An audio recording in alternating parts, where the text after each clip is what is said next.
Assalomu alaykum aziz birodarlarim. Alloh bizni haq so'zni eshitib, unga chiroyli suratda amal qiluvchilardan qilsin. Agar ushbu ma'ruzalarimiz sizga manzur bo'lsa, like bosib qo'llab-quvvatlang va yaqinlaringiz bilan ham ulashing. Zero haq so'zning tarqalishiga sabab bo'lish ham bir savobdir. Alloh qalblarimizni haq yo'lda sobit qilsin. Gohida bir bandani oldida hamma eshiklar bekilib qoladi. Tijorat eshigi ham, hunar eshigi ham, hamma eshik qulf. Bosh qotib qoladi. Qayoqqa qo'lini cho'zmasin, qo'li yetmaydi. Qayoqqa boshini urmasin, eshik ochilmaydi. Shunda nima qilish kerak? Haromga qo'l urish kerakmi? Mana palonchi deydi. Mana narsani savdosiga kirishuvdi, zo'r bo'lib ketdi deydi. Nima qilish kerak shunda? Shunda inson lekin o'zi kallasidan kelib chiqib turib, agar dinidan bexabar bo'lsa, o'zichasi yechim istab ko'radi. Keyin mana ham qilib ko'raychi, bo'lmadi. Keyin mana qilib ko'raychi, bu ham bo'lmadi. Aniq turuvdi yo'l. Nima qilish kerak shunda? Odam bolasi onasini qornida 121 kunga to'lgan kuni farishta kelib 4 ta narsasini yozib qo'yadi peshonasiga. Rizqini, ajalini, amalini, baxtli baxtsiz bo'lish. Mana 2 ta narsa.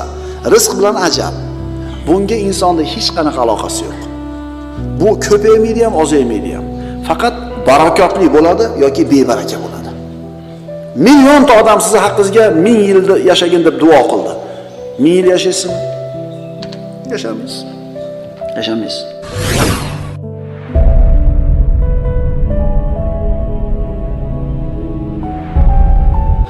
Bismillahirrahmanirrahim. Alhamdulillahi rabbil alamin. والصلاة والسلام على سيدنا محمد الصادق الوعد الأمين. اللهم لا علم لنا إلا ما علمتنا إنك أنت العليم الحكيم. اللهم علمنا ما ينفعنا وانفعنا بما علمتنا وزدنا علما. اللهم أرنا الحق حقا وارزقنا اتباعه وأرنا الباطل باطلا وارزقنا اجتنابه واجعلنا ممن يستمعون القول فيتبعون أحسنه وأدخلنا برحمتك في عبادك الصالحين. أما بعد السلام عليكم ورحمة الله تعالى وبركاته. بسم الله الرحمن الرحيم. الله سبحانه وتعالى أسماء الحسنى güzel isimlaridan Ar-Razzaq, rizqlarni ulashuvchi ismiga kelgan edik. Odam bolasi borki, birodarlar, tirikchiligi bor. Rizqini g'amini qiladi. Mana shu rizqini topib yeyishlikda insonlar o'zlaricha turli bir hiylalarni, turli bir sxemalarni, turli bir yo'llarni izlaydi. Rizq o'zi nima? U rizqni beradigan Razzoq qanday zot? Nima qilsak mana shu rizqimiz keng bo'ladi, barakotli bo'ladi, mo'l bo'ladi. Nima qilsak buni aksi bo'ladi. Hozirgi odamlarni deyarli hammasini birinchi g'ami tashvishi rizq topishlik bo'lib qolgan desak adashgan bo'lmaymiz. Lekin rizq nima edi? Odam bolasi onasini qornida 121 kunga to'lgan kuni farishta kelib 4 ta narsasini yozib qo'yadi peshonasiga. Rizqini, ajalini, amalini, baxtli baxtsiz bo'lish. Mana 2 ta narsa. Rizq bilan ajal. Bunga insonda hech qanaqa aloqasi yo'q. Bu ko'paymaydi ham, ozaymaydi ham. Faqat barakotli bo'ladi yoki bebaraka bo'ladi. Millionta odam sizni haqqingizga 1000 yil yashagin deb duo qildi. 1000 yil yashaysizmi? Yashamaysiz. Yashamaysiz. 2000 yil yashab turib yer ahli duo qildi. Yashamaysiz. Chunki sizga yozib qo'yilgan 70 yil, 80 yil bor, o'tmaydi. Faqat bu duolar shu rizqimizga barakot olib keladi yoki barakotni yo'q qiladi ayrim qilgan ishlarimiz. Keling mana nima ish qilsak rizqimizga baraka keladi. Razzoq subhanahu va taolo bilan qanaqa muomala qilsak biz xohlagandek rizq bo'ladi bizda. Astagfirullah. Va man yattaqillaha yaj'al lahu makhraja va yarzuquhu min haythu la yahtasib. Mana shu oyatning tafsirini diqqat bilan, shoshmasdan o'rganib chiqishimiz kerak. Masalan, nima deymiz? Mana rom yasashlikda texnologiyasi bor. Bunday qilsak bunday bo'ladi, bunday aniqda 45 gradus kessang, lekin to'g'ri 90 bo'ladi, ikkita olib kelib qo'ysang. Aniq shablon formulasi bor. Shu shablon formulani bir ustadan ko'rib o'rgangan shagird darrov usta bo'ladi. Agar shu qoidalardan, shu instrumentlarni ishlatishdan, mana shu materialda tabiatidan bexabar odam qoqilaveradi, so'qilaveradi, ehtimol umrining oxirigacha topadi u formulani, yo topmaydi. Hozirgi kunda odamlarni rizq topishlikda qilayotgan harakatlarni ham shunga o'xshatsa bo'ladi. Birodarlar, dinimizda hamma narsa aniq chizib qo'yilgan. Xuddi karrani singari aniq hamma yo'q. Rizq topishlik masalasi ham shuning ichida. Kelinglar, dinimizda nima deyilgan? Razzoq subhanahu va taolo beradimi bizni rizqimizni? Modomiki shunday ekan, kelinglar, qanday muomala qilish kerakligini o'rganib olaylik. Alloh taolo aytadi: kim Allohdan qo'rqsa, u zot uning uchun barcha g'am kulfatlardan chiqar yo'lni paydo qilur va uni o'zi o'ylamagan tomondan rizqlantirur. Demak, bugungi mavzuyimiz nima ekan? Razzoq subhanahu va taolo. Bugungi mavzuyimiz birodarlar, rizq mavzusi ekan. Gohida bir bandani oldida hamma eshiklar berkilib qoladi. Tijorat eshigi ham, hunar eshigi ham, hamma eshik qulf. Bosh qotib qoladi. Qayoqqa qo'lini cho'zmasin, qo'li yetmaydi. Qayoqqa boshini urmasin, eshik ochilmaydi. Shunda nima qilish kerak? Haromga qo'l urish kerakmi? Mana palonchi deydi. Mana narsani savdosiga kirishuvdi, zo'r bo'lib ketdi deydi. Nima qilish kerak shunda? Shunda inson lekin o'zi kallasidan kelib chiqib turib, agar dinidan bexabar bo'lsa, o'zichasi yechim istab ko'radi. Kel, meni ham qilib ko'raychi? Bo'lmadi. Kel, meni qilib ko'raychi? Bu ham bo'lmadi. Aniq turudi yo'l. Nima qilish kerak shunda? Mana shunday holatda Allohdan taqvo qilish kerak, birodarlar. Allohning manhajini mahkam tutishlik kerak. Shundan keyin eshiklarning ochilishini kutib turing. Chunki Robbimiz aytayapti, kim Allohdan taqvo qilsa, har qanday mushkuladan chiqib ketadigan yo'lni ko'rsatadi va kutmagan joydan nimasini beradi? Rizqini. Demak, nima qilish kerak ekan? Taqvo qilish kerak ekan.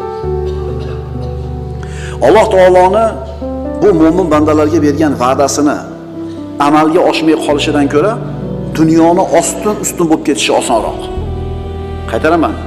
Alloh taoloning mo'min bandalarga bergan va'dasini ro'yobga chiqmay qolishidan ko'ra bu osmon yerni ustun bo'lib ketishi yengilroq. Chunki kimning va'dasi bu? Innaka la tuxliful mi'ad. Albatta sen hech qachon va'dangga nima qilmaysan? Xilof qilmaysan. Demak, bu oyat birinchi navbatda birodarlar yoshlarga qaratilgan. Bo'ydoqlar, maktabni bitirdingiz, bir o'qishni bitirdingiz, o'sha etap bo'ladi. Kim shu etapda bo'lsa eshitib tursin. Ishingiz yurishmaydi. Shijoatingiz bor, g'ayratingiz bor, pul topishim kerak, ota-onamni, bola-chaqamni boqishim kerak degan hammangiz bor. Zo'r o'g'il bolasiz, u yoqqa urasiz, bo'lmaydi. Bu yoqqa urasiz, bo'lmaydi. Hunar qilib ko'rasiz, boshqa qilib ko'rasiz, bo'lmaydi. Akalar shu etapdan o'tish kerak. Shu yerda o'tirgan yosh katta, ishini yo'lga qo'ygan, hayot yo'lga tushib qolgan odamlarni qarasangiz, shular ham shu etapdan o'tgan. U kam u, tug'ilib otasini katta pulning ustida yashaganlar. Asosan odamlar shu yo'ldan bosib o'tadi. To'g'ri aytyapman kattalar. O'sha etap bo'ladida hammada. Yosh yigit juft kerak, uylanishlik kerak, uy kerak, ish kerak. Hamma eshiklar yopilib ketdi, ochilmagandek bo'ladi. Shunda nima qilish kerak? Shunda birodar tushkunlikka tushma. Allohdan taqvo qil, sababini qil, Allohdan farajni yengillik kelishini kut. Sabr qil, aniq ishon, Robbining va'dasi haq. Shoshilma. O'sha hayotda o'rnini topib, ham yo'g'ini dunyo sohasida yo'lga qo'yib olgan akalarni qarasangiz, bir paytlar shular ham qiylangan. Bir paytlar ham shu juda sharoit og'ir bo'lgan. Eshitib tursangiz, tarixini aytib bersa, hammasida bor shu etap. Endi o'sha narsalar ketib, Alloh taolo hamma yo'g'ini zo'r qilib qo'ygandan keyin esdan chiqarib qo'ygani shataqdi. Agar o'sha qiylangan kunlaringizda birodarlar esdan chiqarmasanglar, har uylarga kirganingizda yuragingizda tag-tagidan alhamdulillah degan narsa kelish kerak. Chunki yo'g'ida bo'ladi chiqasiz. Bu kimning va'dasi birodarlar? Hamma qudrat, hamma xohish, hamma iroda o'zini qo'lida bo'lgan zot Alloh subhanahu va taolo va'dasi. Ehtimol sharoit og'irdir, yechim ko'rinmayotgandir, aqlingiz yetmayapti qanday yechim kelishligiga. Lekin bularda bari quruq gap. Alloh uchun qiyin narsani o'zi yo'q. Oramizda bu narsaga guvoh bo'lgan odamlar bor, birodarlar. So'raylar, shunaqa ukalar bo'lsa, so'raylar, qana bo'lgan, oson bo'lganmi? Yo birdaniga shunaqa bo'lib qolganmisiz? Kim Allohdan taqvo qilsa, mushkulalardan chiqib ketadigan Alloh taolo yo'lni ko'rsatadi va uni kutmagan joydan rizqini beradi. Endi mana taqvo qilish. Kim ayol tanlashda Allohdan taqvo qilgan bo'lsa, Alloh azza va jalla turmushida bu odamni baxtsiz qilmaydi. Kim farzandlarining tarbiyasida Allohdan taqvo qilgan bo'lsa, farzandlari bu otaga oq bo'lmaydi. Alloh yo'l ko'rsatadi. Kim moli dunyo topishlikda Allohdan taqvo qilsa, Alloh bu bandani nima bo'lishdan saqlaydi? Muflis bo'lishdan saqlaydi. Bizning tilda bankrot bo'lishlikdan. Chunki halol topgan, halol sarflagan, sadaqa zakotini bergan, bu odam bankrot bo'lmaydi. Demak, Alloh taolodan taqvo qilar ekanmiz, hamma narsani o'rgatadi. Fattaqulloha va yuallimukumulloh. Taqvo qilinglar deyapti Alloh taolo. Alloh o'zi o'rgatadi. Alloh o'zi o'rgatadi. Bu oyat haqida birodarlar soatlab gapirishimiz mumkin. Hamma ish Alloh taoloning qo'lida.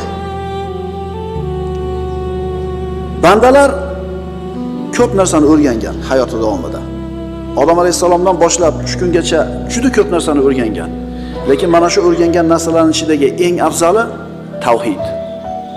Alloh taoloni yakka ekanligini bilishlik. Eng zo'r o'rgangan narsamiz mana shu. Birodarlar, bilamizmi Robbimiz yagonaligini? Demak, Alloh taolo juda ham katta ne'matini beribdi bizga. Allohning amrida mustaqim bo'lgan banda uni rizqi keng bo'ladi, mo'l bo'ladi. Bu qoida. Qiyomatgacha keladigan har bitta mu'min ustidagi haq va'dadir. Sharoit qanaqa bo'lmasin, zamon qanaqa bo'lmasin, har qanaqa to'siq bo'lmasin, Alloh taolaning aytgani bo'ladi, birodarlar. Chunki bu ilohiy va'da. Va kutmagan joydan nima qiladi? Rizqini beradi. Demak, Alloh subhanahu va taolo bilan qilinadigan muomala mana shu qoidaga asosan bo'lsa, ishlarimiz hammasi yaxshi bo'ladi.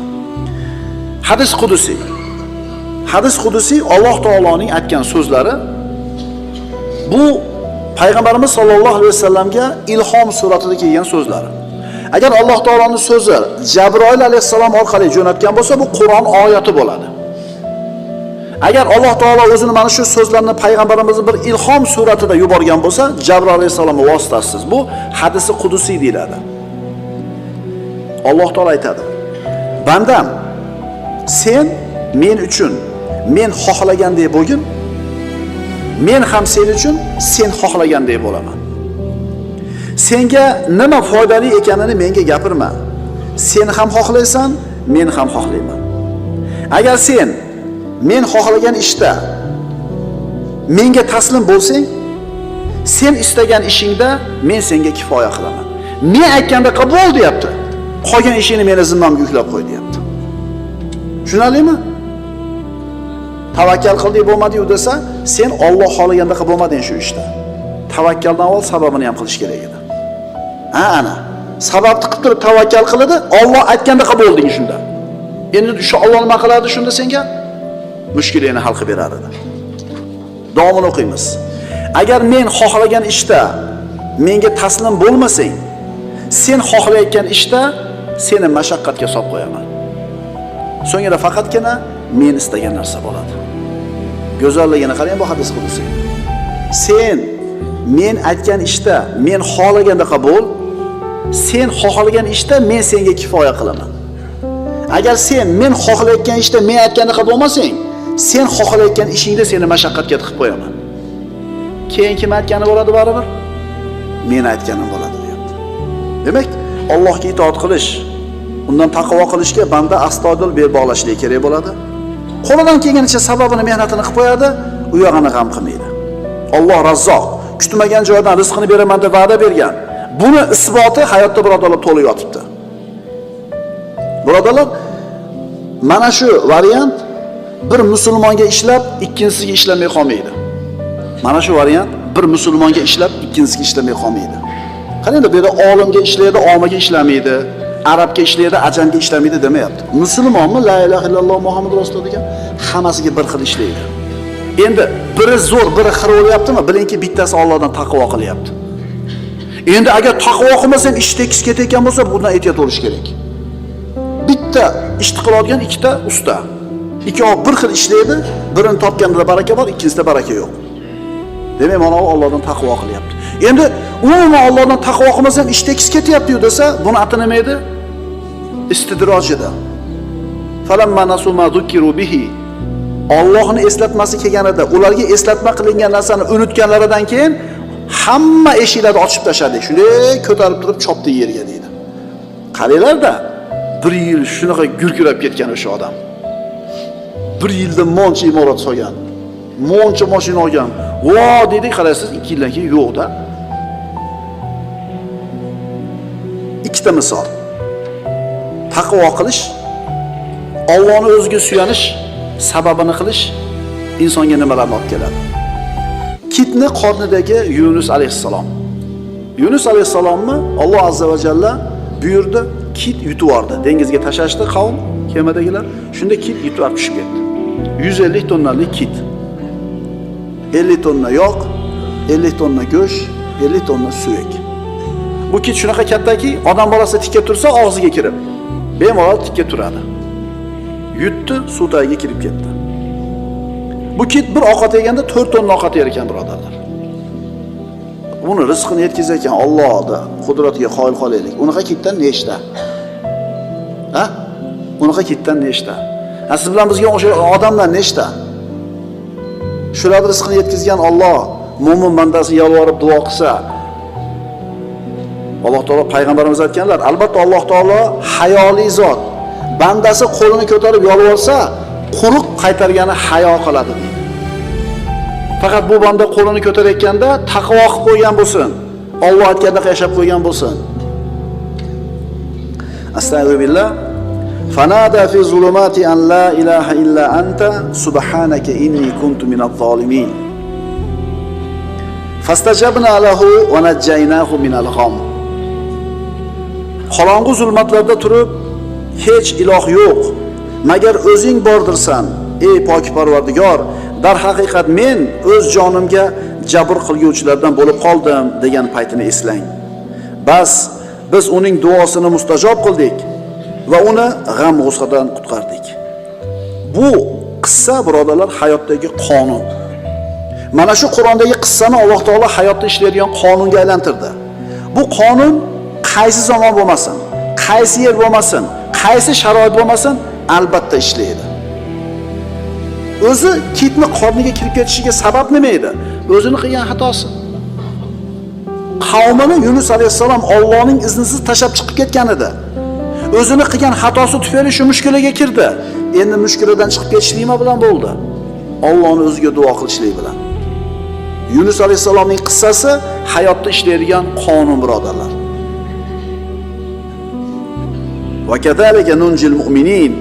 Bas mo'minlarga mana shunday najot beramiz. Mana shu yerda to'pini yerga qo'yib o'tirib o'ylanib ko'ringlar-da, birodarlar. Yunus alayhissalom balig'ni qornida. Nima yechim bor u zotda? Masalan, bir problem bo'lib qolsa, darrov nima qilamiz? Bir problemaga kirib qolsa, pul kerak bo'lib, mushkul Alloh saqlasin. Nima qilamiz darrov? Kallamizga nima keladi? Kimga telefon qilsam ekan? Telefon bor. Mashina bor, yugurib borasiz. Ona akaga uchraysiz, mana akaga uchraysiz. Xullas, variant bor, ha? Kitni qornida turgan Yunus alayhissalomning nima varianti bor shu yerda aytinglar? Hech qanday variant yo'q. Yana 40 yil yotdi boradi qornida. Nimaga hazm bo'lib ketmadi? Alloh taolo ilohiy ta'limni beryapti. Alloh halok qilishni xohlaganida darrov o'lar edi, lekin Alloh taolo halok qilishni xohlamadi, ta'lim berishni xohladi. Yunus alayhissalomga va siz bilan bizga. Siz bilan biz ham qilayotgan shunday bir ishlarimiz bo'lishi mumkin. Davno yo'qib ketishimiz kerak o'sha ish kasofatiga. Lekin Alloh taolo nima deydi? Agar odamlarda qilayotgan gunohlarini 10 da jazosini bersak, yer yuzida biror narsani qoldirmagan bo'lar edik. Ey odam bolasi, 10 ta gunoh qilsang, bittasiga jazo beryapti senga Robbing. Qolganini nima qilyapti? Va ya afu an katir. Nima ma asobakum min musiboyati. Nima musibat yetsa qo'ling tufayli yetadi. O'zing qilgansan shu ishga. Shu baloni o'zing chaqirib olding. Yana Alloh nima qilyapti? Ko'p gunohlarni kechirib turadi, deyapti. Yechim nima bo'ldi? Alloh tomonidan kelgan yechim bo'ldi. Yechim qanaqa bo'ldi? Baliq olib chiqib chiqarib oldi. Qornidan chiqarib tashladi. Kim aytgani bo'ldi? Alloh aytgani bo'ldi. Ikkinchi qissa.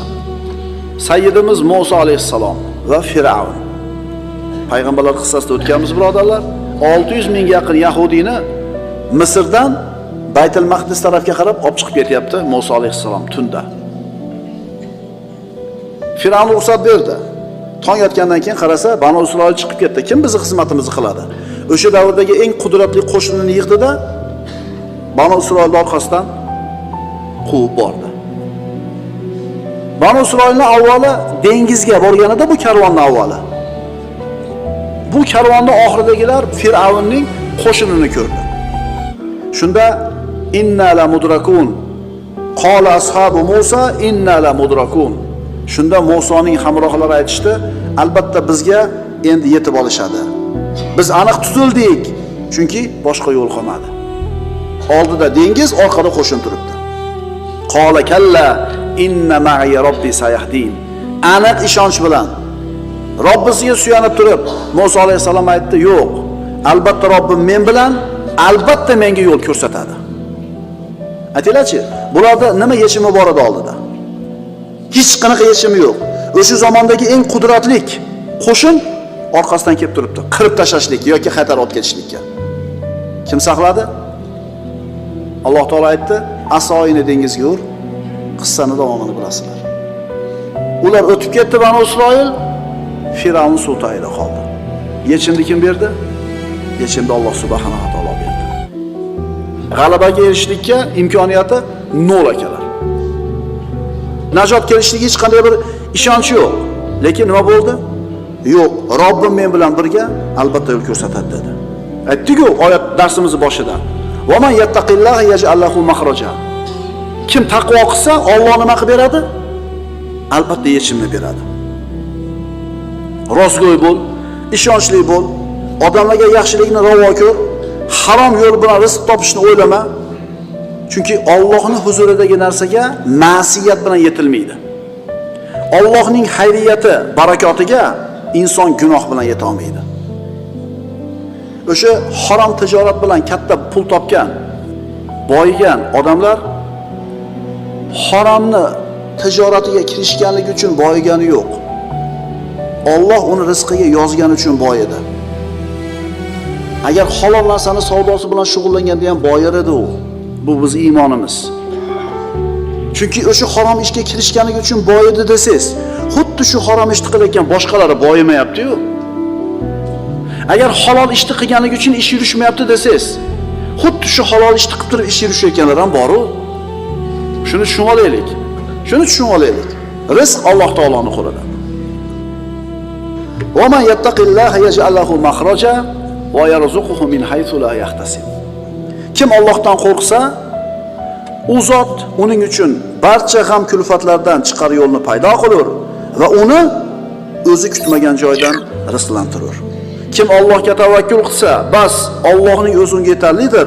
Alloh taoloning o'zi xohlagan ishi yetkazuvchidir. Aqulu qawli hada va astagfirulloh.